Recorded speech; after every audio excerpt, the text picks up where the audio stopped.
fuiste director y asesor de la Exposición Internacional de Agua y Desarrollo Sostenible en Zaragoza.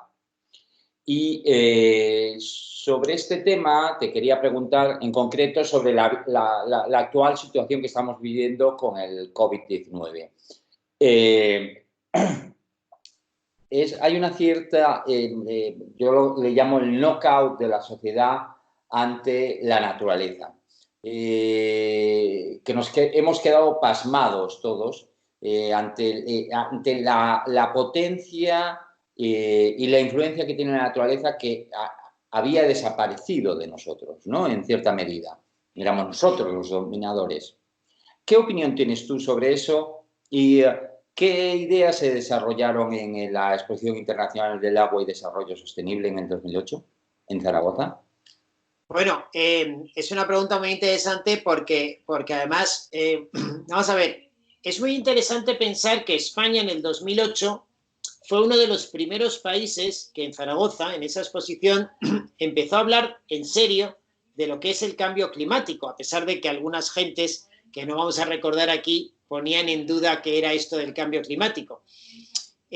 Agua y desarrollo sostenible es una de las primeras reflexiones internacionales que se hacen precisamente para entender que nuestro planeta es finito, para entender que estamos matando la naturaleza, para entender que nos estamos cargando nuestro nicho ecológico y para entender también que ese poderoso planeta en un momento dado puede tener toda la potencia como para efectivamente producir lo que llaman ahora una extinción.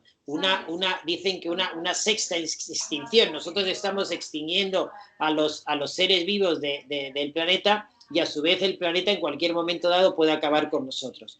Porque si no somos capaces de cuidar nuestra cama, si no somos capaces de cuidar nuestro entorno, pues evidentemente el planeta puede acabar con nosotros. Por eso ahora que se habla de la salida de la crisis, yo digo, si no somos capaces de salir de una manera y volvemos a las andadas, si no somos capaces de salir con otro modelo, pues evidentemente no tendrá absolutamente ningún sentido.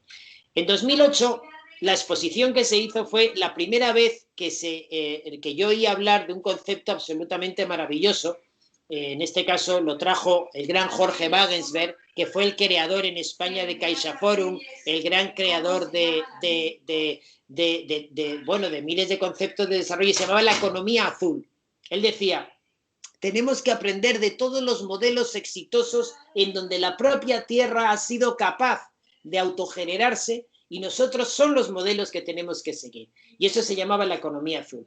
Entonces lo que hicimos fue una exposición sobre el cambio climático, ver cómo estaba evolucionando la Tierra por ejemplo, hicimos una cata de hielo en la base española que está en la Antártida para ver cómo, con la ayuda del buque de las Hespérides, para ver cómo... Está aquí en Vigo, por cierto. Ah, genial, esa es la base. Ah, pues mira, es verdad, tienes razón. Bueno, pues le pedimos que esto antes del 2008, que hicieran una cata del hielo, bajaron tal, y ese hielo, en esa cata se veía, por ejemplo, cómo era el oxígeno hace 2.000, 3.000, 4.000 años y cómo lo estamos polucionando todo.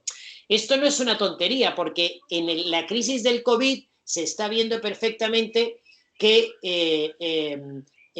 por ejemplo, allí donde hay más contaminación, tiene más impacto la pandemia, por ejemplo en Madrid, en Lombardía y en otros lugares, ¿no? Entonces, en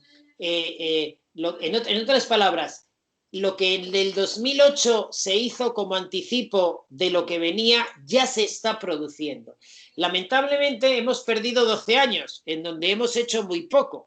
En España además hubo un retroceso de lo que era la economía verde y un montón de cosas porque llegó un gobierno en el que no creía en esto y ahora nos encontramos de nuevo ante una situación en donde la Tierra ha pegado un golpe sobre la mesa y, como dices tú, la naturaleza en su formidable poder ha dicho, aquí estoy yo, me estáis fastidiando y vosotros sois un ser integrado de la naturaleza. Había un gallego de hace muchos años que se llamaba Prisciliano, de la Edad Media, y este gallego decía que luego fue obispo de Ávila, pero que él era lusitano gallego, y él decía que nosotros teníamos que volver a la naturaleza, integrarnos en la naturaleza, ser parte de la naturaleza. Él, de hecho, que era religioso, y católico, luego fue acusado de hereje, quería celebrar las misas en medio de los bosques, es decir, él quería que fuéramos parte total de la naturaleza. Bueno, yo creo que esto que está sucediendo tiene que servir para que verdaderamente no sean palabras, sino para que verdaderamente recuperemos ese espíritu de sentirnos integrados como parte del fenómeno de la naturaleza. No somos un ser aparte, objeto aparte que está al margen, no, respiramos, bebemos, somos agua. Por ejemplo, en la exposición del año 2008, que se dedicaba al agua, había muchos ejemplos que poníamos para demostrar, por ejemplo, el ciclo de la vida, ¿no? Y había un ejemplo muy bonito que solíamos poner y decíamos, si al final cuando nos morimos, la Tierra es un elemento cerrado, toda el agua que nosotros tenemos dentro de la Tierra es la misma agua que hay desde los orígenes, que llegó en las colas de los cometas que bombardearon la Tierra con el hielo, y esos fueron los que crearon el agua que tenemos en la Tierra. Pero el agua es la misma que tenemos siempre. Por ejemplo, a veces, o sea, tú te estás bebiendo un vaso de agua y igual te estás bebiendo unas gotas del cuerpo de Julio César. ¿Por qué? Pues porque Julio César se murió, su agua que tenía, que somos agua, se reintegró a la naturaleza, eso está rodando por ahí en los continentes, y resulta que tú te estás bebiendo, nos estamos bebiendo restos de las aguas. Entonces, bueno, ese sentido de pertenencia a la naturaleza es algo que tenemos que recuperar. Si no salimos de esta crisis con esto, verdaderamente no habremos aprendido nada y no servirá absolutamente para nada.